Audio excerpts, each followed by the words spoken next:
How to temporarily log in of your Twitter account. Hey guys, in this quick tutorial I'm going to show you that how you can temporarily log out from your Twitter account. So the steps are really easy and simple. So now let's get started. So first of all you have to open up your Twitter.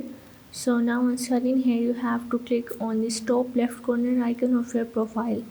So now from here you have to go in the settings and the privacy and you just have to click on it. Now here in the top there is the option of the your account. You just have to tap on it, and from here is the option of the account information. You have to click on it, and as you can see that here is the option of the logout. You just have to click on it. Now as you can see that here is the confirmation to log out from your account. You just have to tap on the logout and you are able to temporarily log out from your Twitter account.